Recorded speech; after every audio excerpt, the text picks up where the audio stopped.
Dr. Alex Wright stood at the window of his lab, watching Earth grow smaller as the space station moved into the night side of its orbit. His reflection stared back at him. Tired eyes, messy brown hair, and a stubborn expression that had become his trademark over the last decade. "They're laughing at us again," he said quietly. Behind him, Lisa Coleman looked up from her workstation. Her fingers paused over the holographic display where complex equations floated in blue light. The Vraxians. All of them. Alex turned away from the window.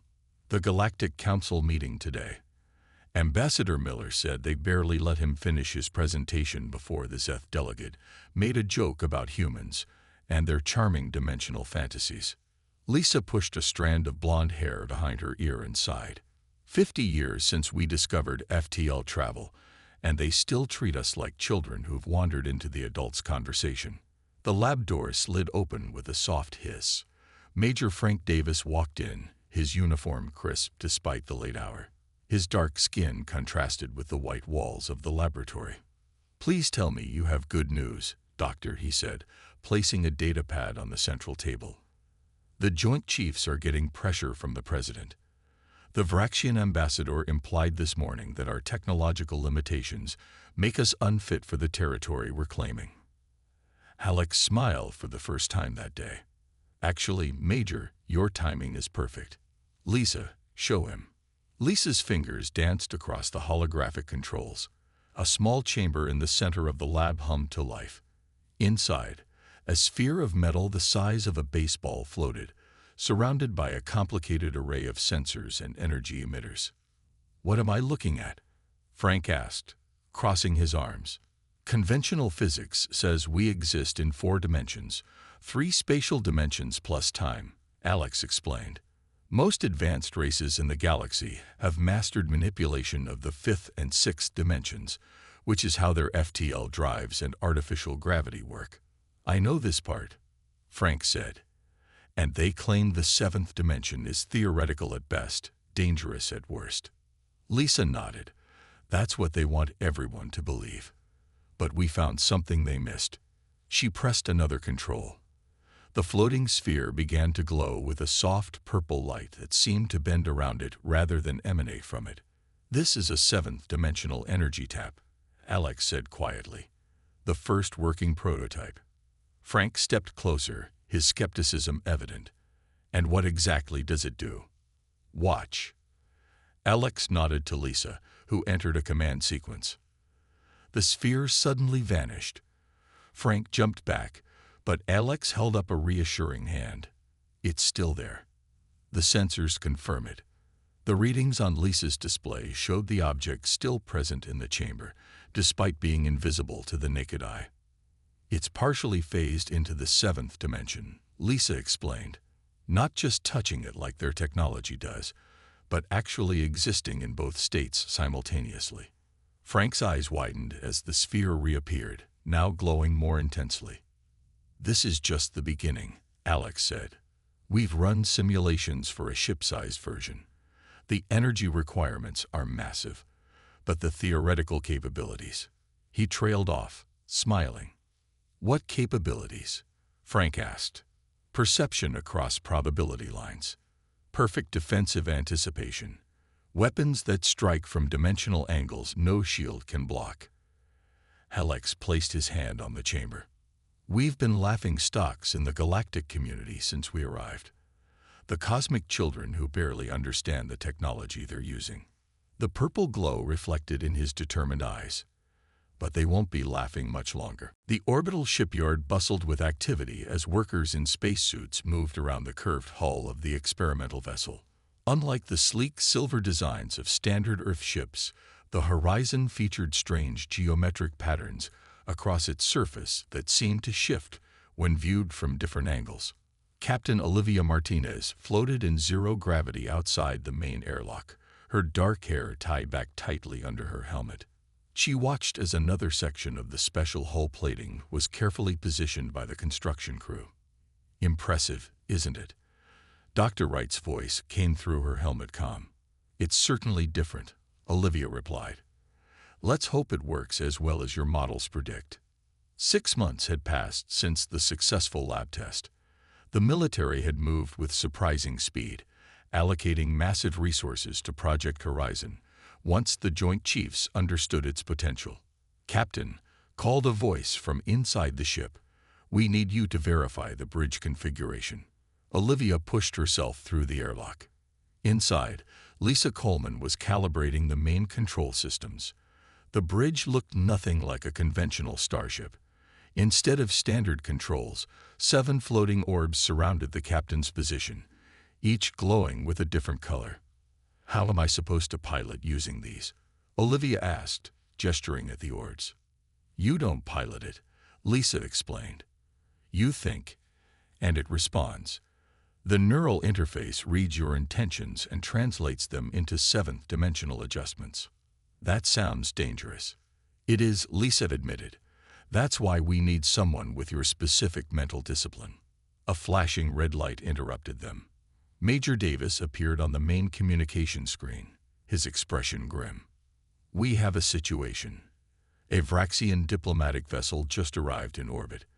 They're demanding an inspection of all military facilities, including the shipyard."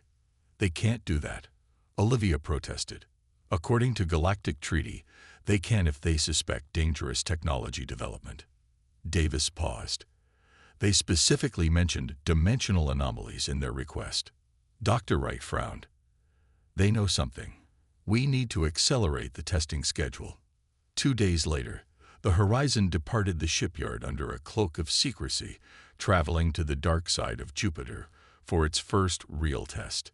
The skeleton crew consisted of Captain Martinez, Dr. Wright, Lisa, and 4 essential engineers. "All systems nominal," reported Engineer Kyle Bennett from his station. 7th dimensional tap is stable at 20% capacity." Olivia sat in the command chair, feeling the strange connection to the ship through the neural interface. It was like having extended senses, awareness stretching beyond the hull in ways she couldn't fully describe. "Beginning first phase test," Lisa announced. "Captain, please visualize moving the ship 3 kilometers starboard." Olivia closed her eyes and formed the mental image. The ship responded instantly, not by moving through space, but by somehow shifting its position without crossing the distance between. "Success," Dr. Wright exclaimed, checking the readings.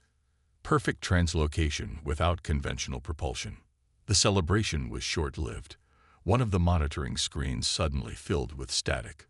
"Something's approaching," Olivia said, though the sensors showed nothing. "I can feel it." "That's impossible," Kyle began, but fell silent as the static cleared to reveal a strange distortion in space ahead of them. Within the distortion, shapes moved, beings of light and shadow that seemed to shift between dimensions. They weren't solid, yet Olivia felt their attention fix on the horizon with unnerving intensity. "What are they?" Lisa whispered. "I don't know," Dr. Wright replied, his voice hushed. "But they noticed us. Beings from the void between dimensions." The entities circled the ship, their movements suggesting agitation. Through the neural link, Olivia sensed not hostility but deep concern, as if the horizon had triggered an alarm that had been silent for millennia. "Take us back," Dr. Wright ordered. "Now." As the horizon disengaged its dimensional systems, one thought filled Olivia's mind. Whatever they had just encountered, humanity was no longer simply playing in the galactic sandbox. They had caught the attention of something far older and more powerful than any known civilization. The emergency alert blared through Earth's Orbital Defense Headquarters. General Elena Rivers stormed into the command center, where officers scrambled to stations around a holographic display showing the approach of 27 Vraxian warships. "Time to interception," she demanded. 6 hours, ma'am," responded Lieutenant Sam Wilson. "They're maintaining formation just outside weapons range of our outer defense platforms."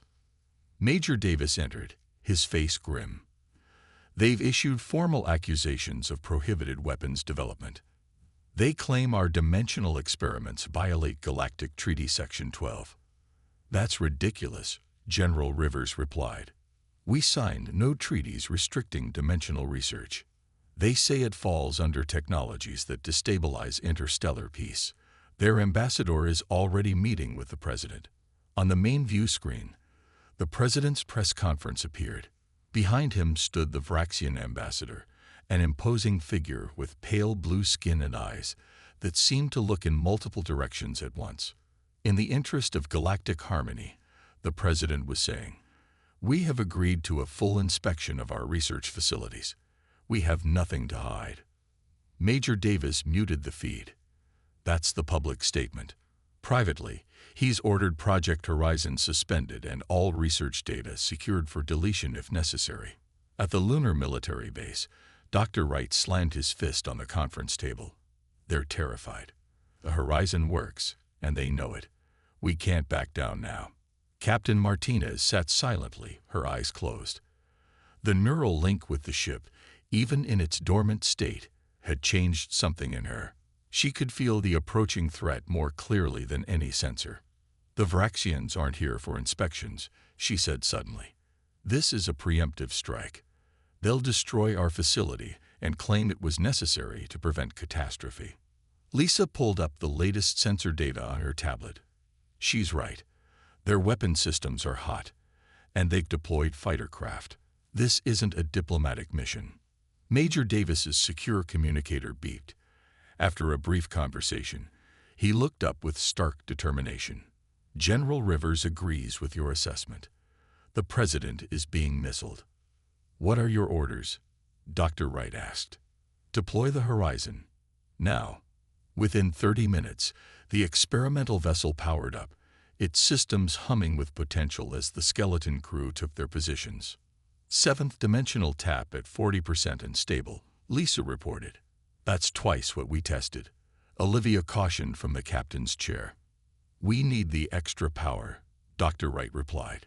"If we're right about the Vraxians' intentions, this will be combat, not a test run." The Horizon slipped away from its lunar dock, its engines dark. Through conventional means, it would take hours to intercept the Vraxian fleet. But conventional means weren't why the Vraxians feared them. "Engaging dimensional shift," Olivia announced. She closed her eyes, connecting deeply with the ship. The stars blurred momentarily. When they stabilized, the Horizon was positioned directly in the path of the Vraxian fleet, just 2,000 kilometers from the lead battleship. On the Vraxian command vessel, Admiral Krez stared in disbelief at the sudden appearance of the human ship. "Impossible," he hissed. "Open fire. Destroy it immediately." Energy weapons lashed out from multiple warships, converging on the horizon. Captain Martinez didn't attempt to evade. Instead, she focused on the ship's new defensive capabilities. The energy beam struck and passed through the Horizon as if it were a ghost. The vessel flickered, partially phasing between dimensions at the moment of impact. "No damage," Kyle reported with awe in his voice.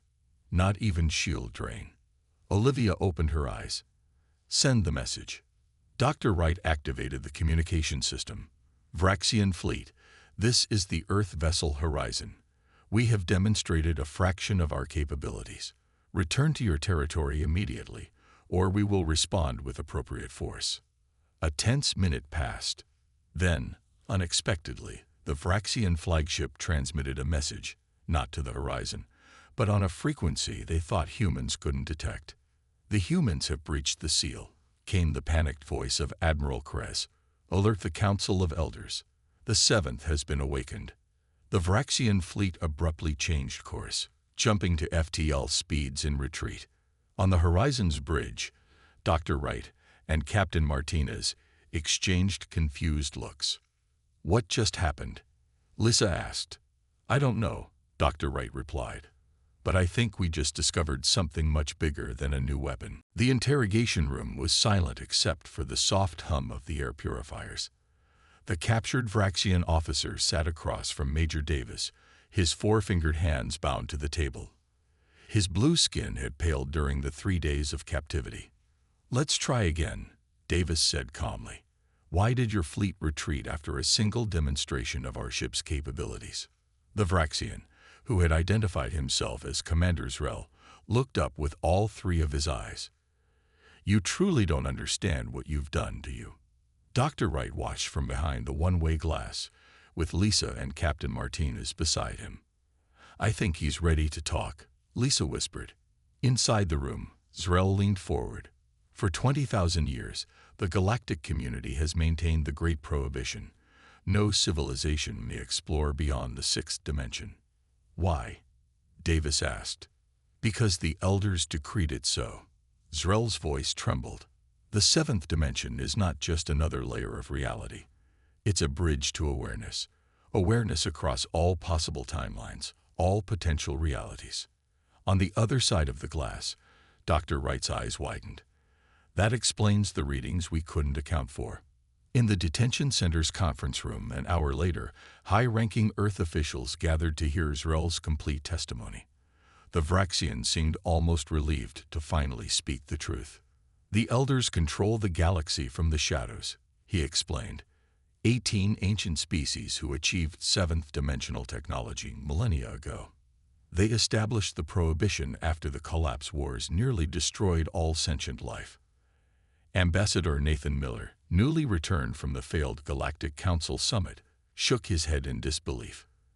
You're saying every advanced species has been deliberately hiding dimensional physics from newer civilizations? Yes, Zrel confirmed. When a species discovers FTL travel, they are gradually introduced to fifth and sixth dimensional theories. But the seventh is kept hidden, its existence denied, its researchers discredited or eliminated. Then how did we discover it? General Rivers asked. The elders believe humans too primitive to be a threat. Zrel replied with a hint of respect. They didn't monitor your research closely enough.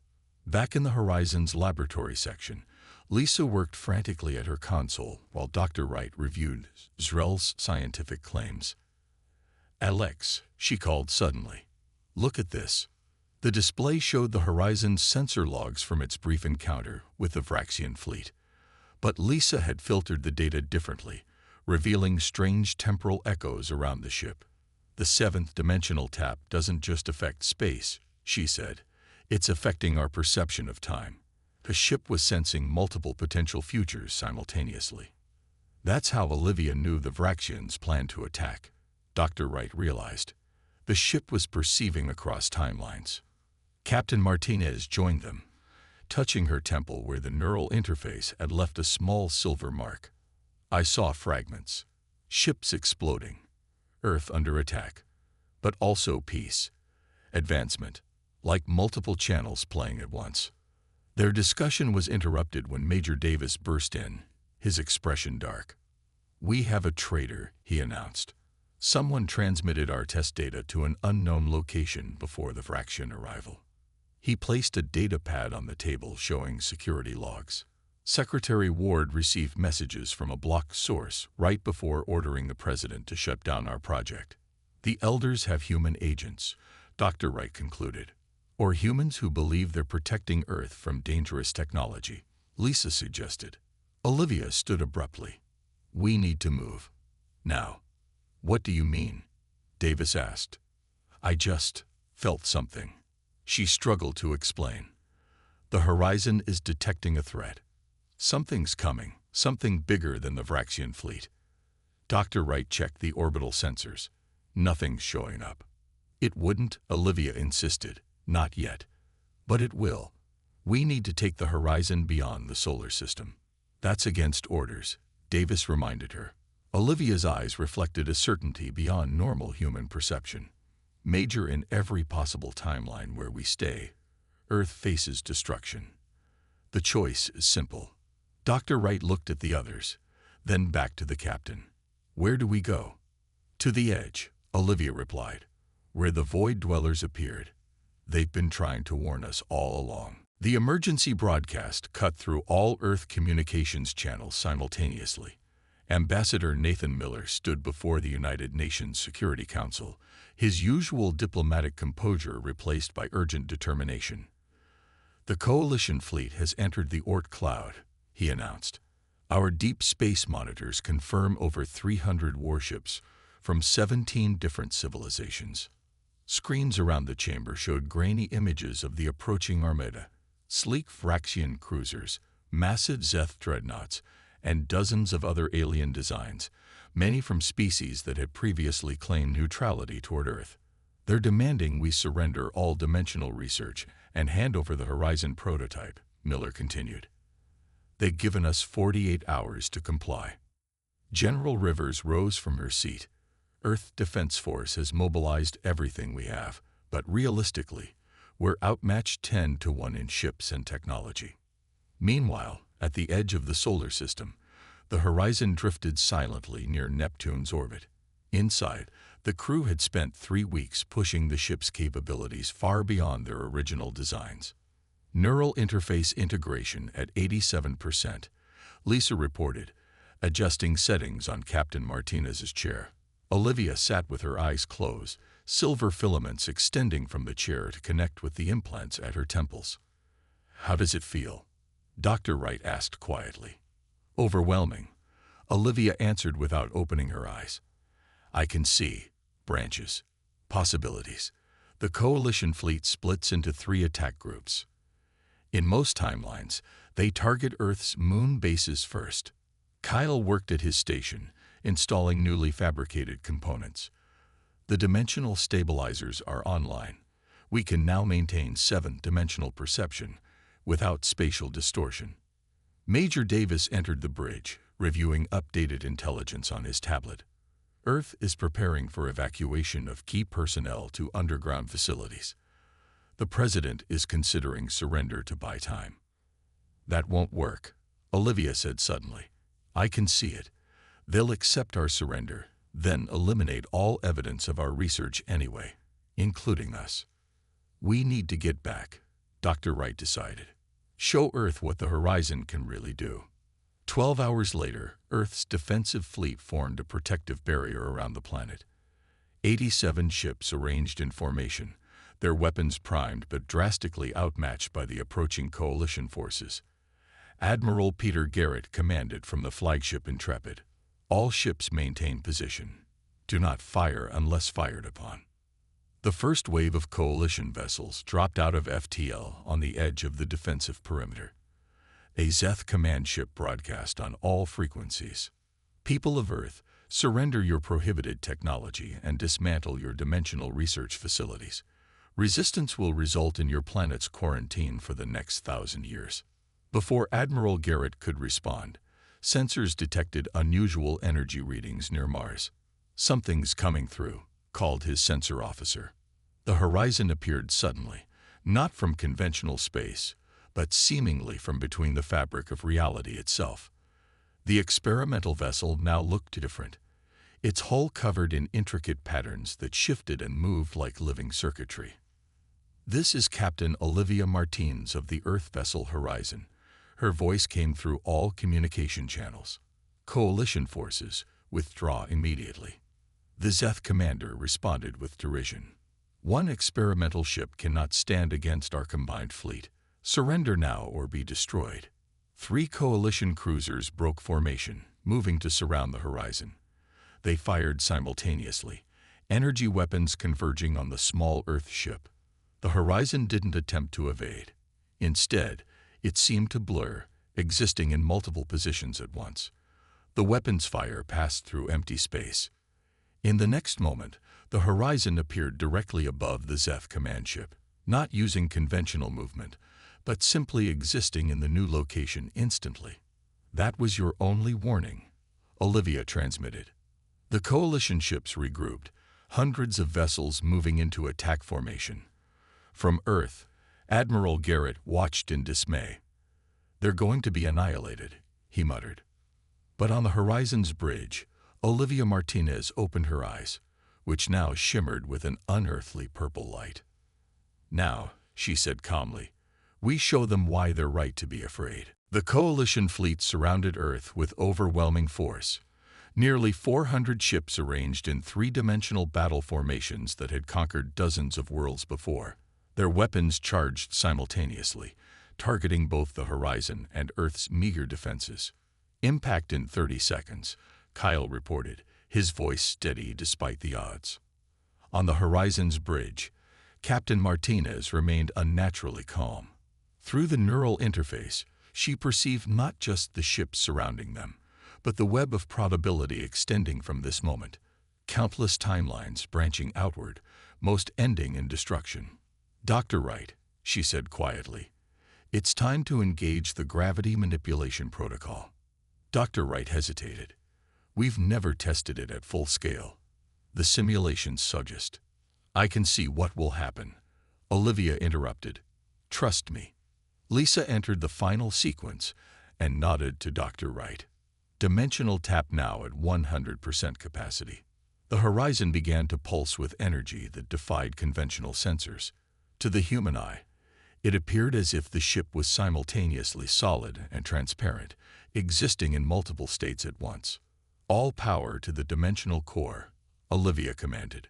Major Davis watched the tactical display as hundreds of weapons fired from the coalition ships, a wall of destructive energy converging on their position. Impact in 5 seconds. But Olivia had already shifted her perception to the 7th dimension. Through her connection with the ship, she reached out not at the coalition vessels themselves, but at the space between them. "Engaging gravitational fold," she announced. The fabric of space-time around the horizon rippled like water. The incoming weapons fire suddenly curved, drawn into spiraling paths that looped back toward their origins. Beams of energy bent in impossible ways, missing their targets and in some cases striking the very ships that had fired them.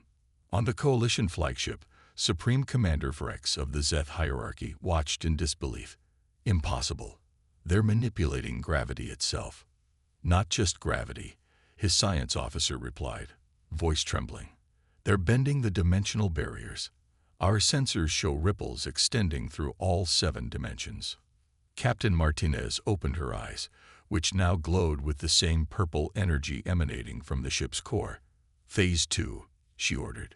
Dr. Wright engaged a sequence he had theorized, but never dared to test. Dimensional resonance wave activating. The horizon pulsed once, twice, then released a spherical wave of energy that expanded outward at impossible speed. As it passed through each coalition vessel, their engines flickered and died, weapon systems went offline, and artificial gravity failed. "What have you done to our ships?" demanded Commander Vrex over the emergency channel. "We've temporarily shifted them into a dimensional state where your technology cannot function," Dr. Wright explained. "Your 6th-dimensional power cores are now misaligned with your reality." Through the neural link, Olivia suddenly sensed new presences. The Void Dwellers had returned, their ethereal forms visible only to her enhanced perception.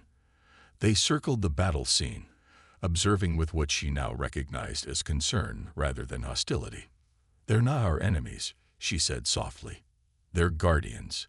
They maintain the boundaries between dimensions." Major Davis looked confused. "Who are you talking about?" Before Olivia could answer, a new threat emerged. From the disabled Zeth flagship, a smaller vessel detached, sleek, ancient, and seemingly unaffected by the dimensional disruption. The sunlight streamed through the tall windows of the newly constructed Galactic embassy on Earth. 1 month had passed since the coalition fleet's retreat, and the political landscape of the galaxy had transformed with breathtaking speed. Dr. Alex Wright adjusted his formal suit, uncomfortable with the pomp of diplomatic functions. Beside him, Lisa Coleman seemed equally out of place among the alien dignitaries that filled the Grand Hall. "I preferred our lab," she whispered. "Me too," Alex replied. "But apparently saving Earth earns you an invitation you can't refuse."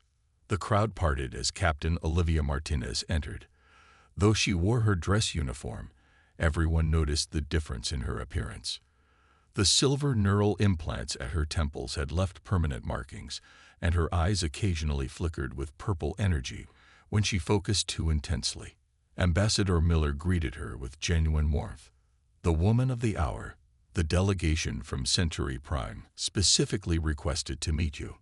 Olivia nodded politely, but her attention had already drifted to the large windows overlooking the city.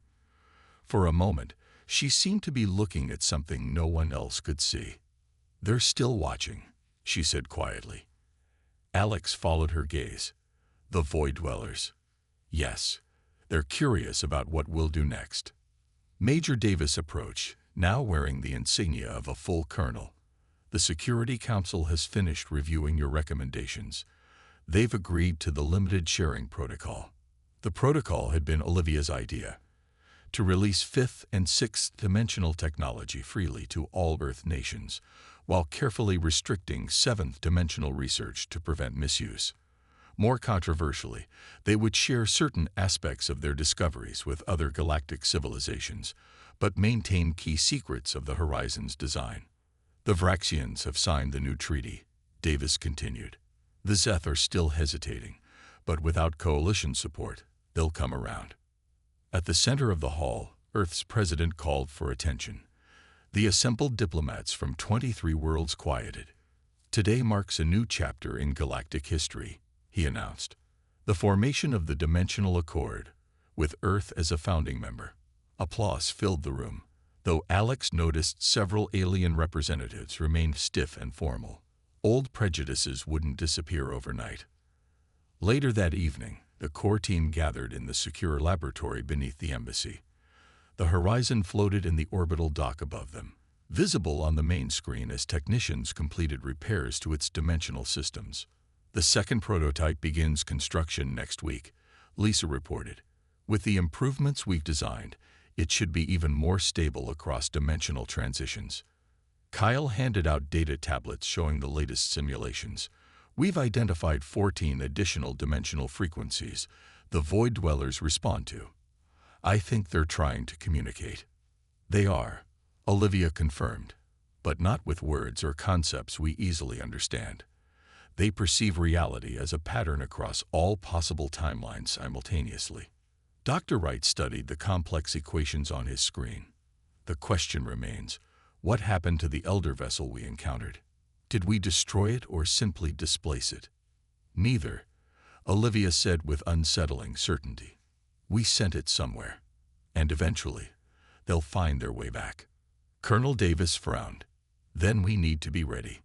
The meeting concluded with plans for the Horizon's first official mission, a journey beyond known space to the coordinates Olivia had extracted from her connections with the Void Dwellers, a place where the dimensional boundaries were thinnest, where the Elders had supposedly originated millennia ago. As the others filed out, Dr. Wright remained behind with Captain Martinez. Are you sure you're okay with this? He asked. The neural connection is changing you. We could try to reverse it. Olivia shook her head. I'm not the same person I was, but I'm still me. Just more. She smiled faintly.